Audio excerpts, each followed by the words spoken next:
कभी कभी ऐसे धुतकारते हैं जैसे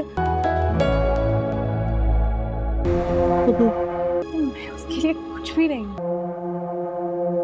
ऐसे मामा प्लीज आप मुझे अकेला छोड़ दो, मैं तंग आ चुकी ड्रामा सीरियल नकाब के आने वाले एपिसोड में आप लोग देखेंगे आखिरकार बिलाल ने ईमान के साथ शादी करने का फैसला कर ही लिया, क्योंकि वो ईमान की तरफ से बहुत डरने लगता है और उसे ईमान की काफ़ी फिक्र भी है, क्योंकि तैमूर तो ईमान का पीछा नहीं छोड़ने वाला। इसलिए बिलाल ने सोचा है कि वो ईमान से निकाह करके उसे अपनी मिल्कियत बना ले, ताकि फिर तैमूर की हिम्मत ना हो ईमान से बात करने की भी। इसी वजह से बिलाल चाहता है कि ईमान उसे शादी कर ले। अगर ईमान बिलाल से शादी कर लेगी तो महफूज रहेगी। आखिर सलीम चाचा ने भी इस बारे में अपनी बेटी से बात कर ही ली कि बिलाल हमारे घर पर आया था तुम्हारे रिश्ते की बात करने। अब मैं तुम्हारी रजामंदी जानना चाहता हूँ, तुम क्या चाहती हो, क्योंकि मैंने उसे अभी इनकार नहीं किया, बस तुम्हारा जवाब देने के लिए इंतजार करने के लिए उससे कहा। यहाँ पर ईमान कहे कि अब्बा इस बारे में मैं आपसे क्या कहूँ, जो आपको बेहतर लगता है आप वही करें। वैसे भी बचपन से लेकर आज तक आपने मेरे लिए कभी कोई गलत फैसला नहीं किया और आपने मुझे कभी भी किसी गलत इंसान के पास नहीं भेजा। इसलिए अब्बा आपको जो भी इस बारे में फैसला सही लगता है आप वही करें। सलीम साहब अपनी बेटी की तरफ से ये बातें सुनकर काफ़ी खुश होगा,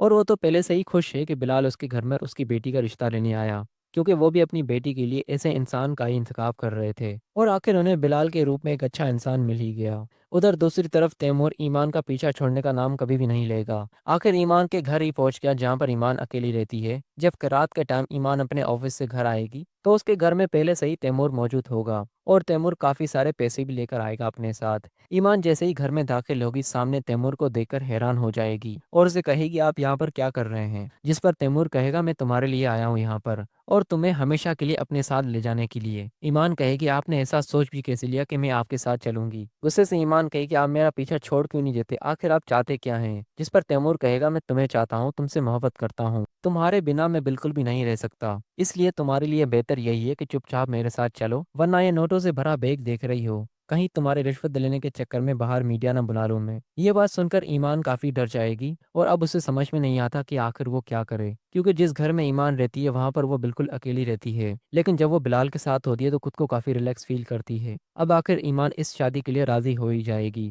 क्योंकि तैमूर के इरादे अब ईमान को काफी डरा रहे हैं और अब ईमान को बिलाल का साथ किसी भी सूरत चाहिए, क्योंकि वो अकेला तैमूर का मुकाबला नहीं कर सकती। जब ईमान के साथ बिलाल होगा और बिलाल उसका शोहर होगा तो तैमूर कुछ भी नहीं कर पाएगा। अब दोस्तों तैमूर हद से बढ़ चुका है, अब बिलाल उसे नहीं छोड़ेगा। जब दोस्तों बिलाल को इस बारे में मालूम पड़ेगा तो तैमूर की खैर नहीं।